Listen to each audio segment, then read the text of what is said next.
Google Pixel 7a. Ini menurut gue sih HP compact di harga 3 jutaan yang value-nya sangat mantap banget. Kameranya setara flagship, performance mantap, software support sampai Android 17, dan build quality-nya premium. Anyway, kita langsung aja full review Pixel 7a di tahun 2024. Let's go!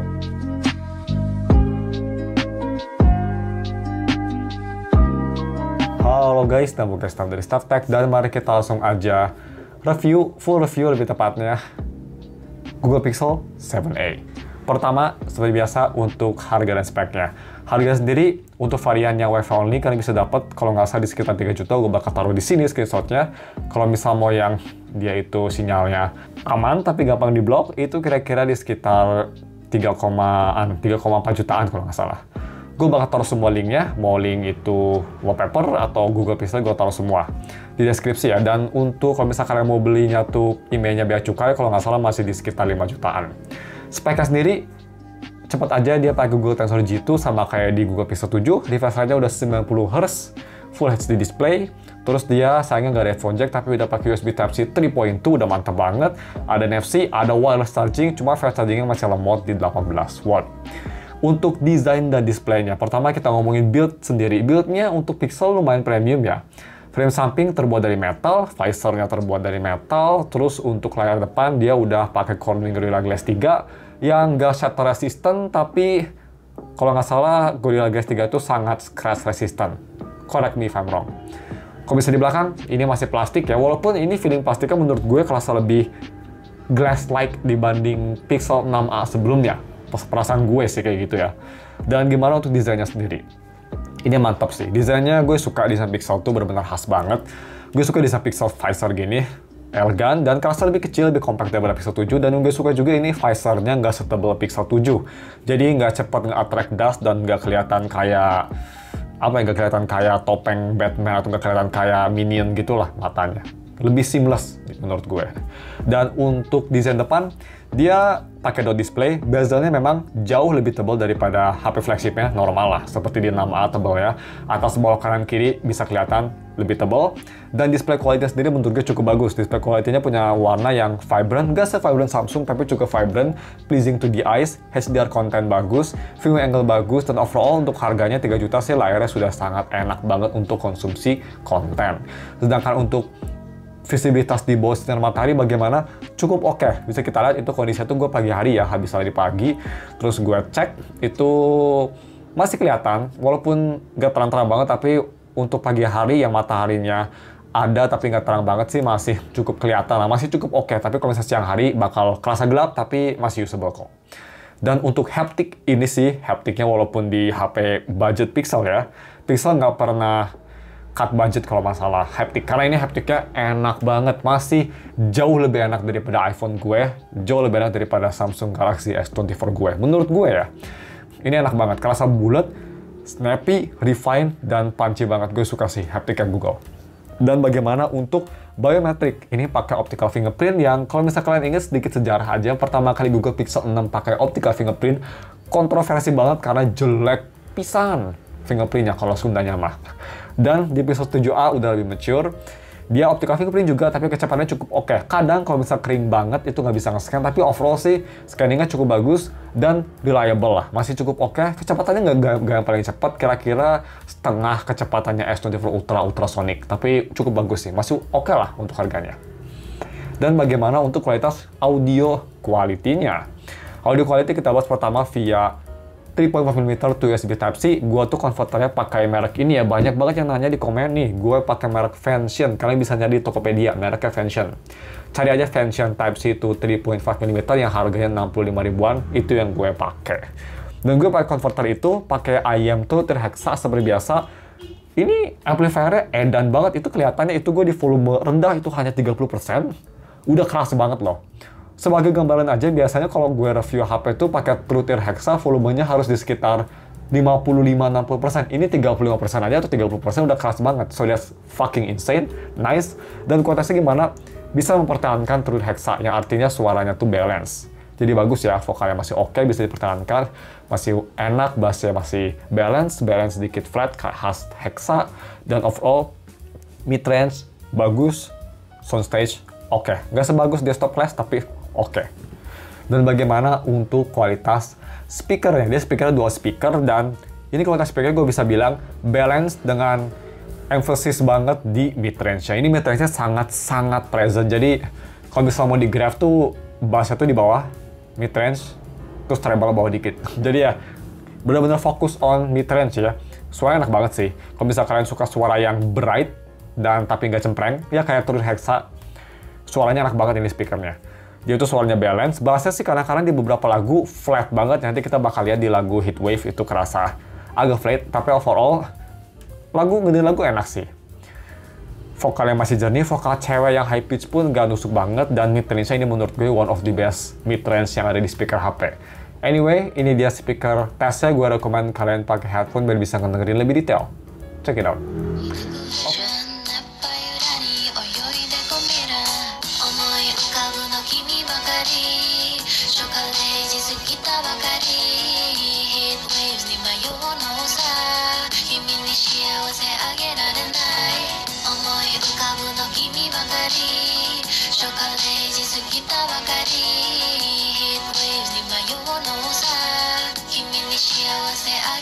Trust begins. Join my dream, it's just the right time. Oh, oh, oh. Leave it all behind. Get ready now. Rise up into light. Whoa. Renew your death. Check it out. Oke, dan selanjutnya kita bahas untuk kamera kualitinya. Yang pastinya ini selling point terbesar dari HP ini. Di harga 3 jutaan menurut gue ini kamera kualitinya eksepsional. Oh ya, sorry gue baru bilang di tengah-tengah video, tapi gue bakal review HP ini sebagai perspektif HP kedua ya. Kalau di harga 3 juta, karena kan emailnya cepat keblok dan gue sih gak rekomen beli HP yang emailnya gampang keblok untuk HP utama. Anyway, kameranya sendiri, kamera belakang di dual kamera. Ultrawide 13 megapiksel dan kamera utama tuh di 64 megapiksel yang udah ada optical image stabilization dan bisa nge-record di 4K 60, tapi sayangnya untuk ultrawide nggak bisa di 4K, jadi nggak bisa switch between lens kalau nggak salah. Untuk kamera depan ini 13 megapiksel dan bisa nge-record di 4K 30 fps. Bagaimana kualitas kameranya? Overall cukup bagus. Main kamera ultrawide dia itu punya warna yang mirip, jadi oke, detailnya bagus, dynamic range bagus. Overall foto ini kayak foto Google Pixel ya, khas banget, gue suka banget sih. Terutama dia kontrasnya sangat bagus, gue sangat suka. Dan kalau bisa dibanding sama HP-HP lain, bisa kita lihat dari S24 Ultra, A55, HP-HP lain yang pernah gue review ya. Sorry kalau misal kondisinya tuh berbeda, karena gue nangkap juga berbeda, tapi in general bisa bersaing ya. Untuk sebagai info aja, ini kan HP yang menang kamera kontes di channel Marques Brownlee tahun kemarin. Itu dibanding sama HP yang harganya puluhan juta loh. Jadi ya, ini kameranya menurut gue sih masih among the best di harganya. Atau even dengan HP flagship sekalipun. Selfie, cukup oke selfie menurut gue. Selfie, gambarnya cukup detail, cukup bagus, dan dia ada wide selfie. Acceptable. Dan bagaimana untuk kamera videonya? Video tadi gue udah bilang bisa record di 4K 60 atau 1080p 60. Ini gue bakal record di resolusi kedua tersebut. Ini dia sampel videonya. Check it out. Oke guys, ini dia video recording pakai resolusi 4K 60 fps. Menurut gue kalau di mobil kayaknya lebih kelihatan dynamic range teman-teman, jadi ya kita coba di mobil lagi. Kalian bisa nilai gimana kualitas stabilisasi dan mikrofonnya. Kedengarannya sih Google mikrofon bagus, dan kalau siang kayak gini atau pagi hari kayak gini, Google Pixel videonya sih menurut gue cukup bagus ya. Kayak gini nih, pretty nice, smooth juga 60 fps nya, cocok lah buat konten-konten gitu. Dan kalau misal kita mau ganti ke 1080p 60, oke, kayak gini untuk 1080p 60 nya ya, masih oke kualitasnya. Menurut gue sih cukup bagus juga, tapi pastinya detailnya nggak bakal sebagus 4K 60. Dan kalau gue sih saranin, kalau misal kalian nggak apa-apa sama storage, mendingan record 4K 60 aja sih zaman sekarang. Seperti kita lihat untuk zoom bisa sampai 3 kali. Kalau nggak salah kalau di 4K zoomnya bisa lebih gede ya. Dan kalau misalnya di 1080 itu bisa berubah lensa. Jadi ini kan lensa utama bisa berubah ke ultrawide. Kalau di 4K itu nggak bisa ya, 4K nggak bisa berubah lensa. Oke, langsung aja kita moving on selanjutnya ke gaming performance-nya ya, yang cukup oke. Oke, bagaimana untuk gaming performance-nya? Untuk gaming performance, gua tes main game 2 Honkai Star Rail sama Genshin sih? Bandori, sorry. Dan untuk chipsetnya dia pakai Google Tensor G2 yang bisa dibilang bukan chipset untuk gaming, tapi kalau bisa kalian mau main Honkai Star Rail di settingan high setting, masih bisa kok. Bisa kita lihat itu gameplay sih cukup oke. Itu ada stutter karena ini gue baru pertama kali nge-launch, jadi dia masih agak stutter. Tapi setelah sekitar 5 menit main sih, stutternya langsung rata hilang ya. Overall, di high setting, 60 fps, enak banget, nggak ada masalah. HP memang cepet panas ya. Setelah dari commission yang butuh waktu kira-kira sekitar berapa tuh? 15 menitan, HP mulai panas dan mulai terlambat throttling. Tapi dalam keadaan terlambat throttling sekalipun, dia FPS-nya, gameplaynya nggak sampai stutter kok. Nggak sampai stutter parah, masih sangat playable. Dan bagaimana untuk main Bandori? Untuk HP ini, Pixel 7a support high refresh rate di Bandori. Jadi kalian bisa main di 90Hz. Dan standar pun dia bisa nyentuh 90Hz, tapi sih lebih seringnya tuh kayak 70, paling maksimal tuh 90, tapi jarang banget. Lebih 70, 80 lah. Kalau bisa mau 90 sih di low setting aja ya. Tapi itu gua tesnya di standar setting. Untuk gameplay nggak ada masalah, nggak ada touch delay, nggak ada audio delay. Google salah satu HP terbaik untuk main game leader menurut gue. Cuma ya, bisa kita lihat skill gue aja yang dog shit. Dan bagaimana untuk software? Ini juga menurut gue salah satu sayang terbesar HP ini. Ini software update-nya jauh lebih baik daripada, nggak jauh sih ya, lebih baik daripada Google Pixel 7. Setahun lebih baik. Pixel 7 tuh supportnya bakal diakhiri di tahun 2016, yang artinya bakal selesai di, di 2025, yang artinya bakal ending di Android 16. Sedangkan Pixel 7a endingnya tuh di 2027 kan? Kalau nggak salah. 2026. Yang artinya bakal ending di Android 17. Jadi setahun lebih tua ya.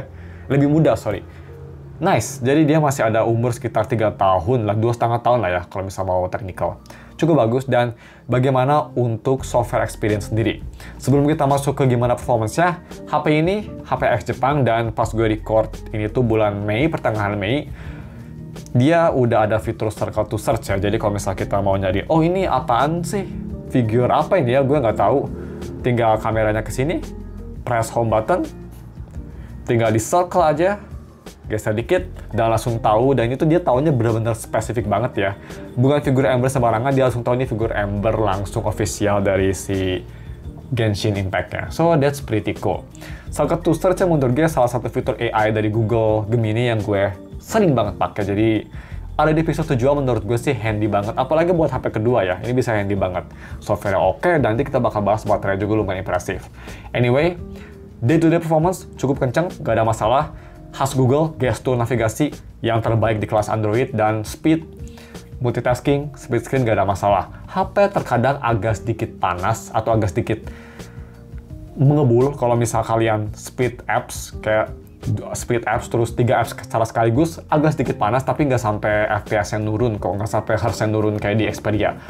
Cuma agak sedikit panas saja, dan jadi agak sedikit ngedrain baterai. Speaking of baterai, baterainya sendiri, ini gue lumayan salut ya. Ini tuh baterainya bisa bertahan sekitar 1-1,5 hari dalam pemakaian medium. By the way, ini gua tuh ngecasnya kemarin sore, dan ini jam 3 sore sekarang, baterainya masih di 50%, dan kalau misalnya kita lihat nih ya, gua tuh pakainya kebanyakan nonton YouTube, dan itu light usage ya, gue dapet 4 jam loh. Jadi kalau misalnya mau sampai habis, kira-kira bisa dapat 8 sampai 8,5 jam. Lumayan bagus tuh kelas Pixel ya, dan gue denger memang versi A-nya Pixel tuh rata-rata bagus semua sih baterainya. Oke, langsung aja kita ke kelemahannya. Kelemahannya pertama, yang paling gampang, obvious, yang pastinya, ini HP, yaitu harga 3 juta, sinyalnya nggak permanen, jadi mending buat HP kedua. Tapi kalau misalnya kita ngomongin kelemahan yang ada di HP-nya, bukan gara-gara Indonesia, kelemahan di HP ini menurut gue sih hanya dari preferensi. Seperti size-nya mungkin nggak semua orang suka, atau mungkin looks-nya yang kelihatan kayak tebal banget, gue sih nggak terlalu masalah, karena gue dulu pakai iPhone XR lama banget juga, jadi nggak masalah bisa kayak gini. Overall sih menurut gue Pixel 7a itu HP perfect banget untuk HP kedua di harga 3 jutaan. Kameranya oke. Speakernya mantep. Kalau misalnya kalian mau colok earphone, mantep banget juga ini DKM-nya. Videonya juga sangat baik, asalkan cahayanya bagus ya. Software support masih lama banget. Kalau misalnya kalian mau pakai HP ini buat HP kedua selama mungkin, nggak masalah. Jadi ya, seperti biasa kalau misalnya kalian mau beli HP ini sih, gue bakal taruh link di deskripsi. Kalau ingin web versi Xiaomi, gue juga bakal taruh link I just wanna be your Xiaomi di deskripsi. Cuma segitu videonya. Kalau misalnya ada pertanyaan, komen di bawah. Kalau misalnya kalian nyaranin, bang, review ini dong, komen aja di bawah. Jangan lupa subscribe, thanks for watching. Kita ketemu lagi minggu depan untuk video review lainnya. Bye-bye.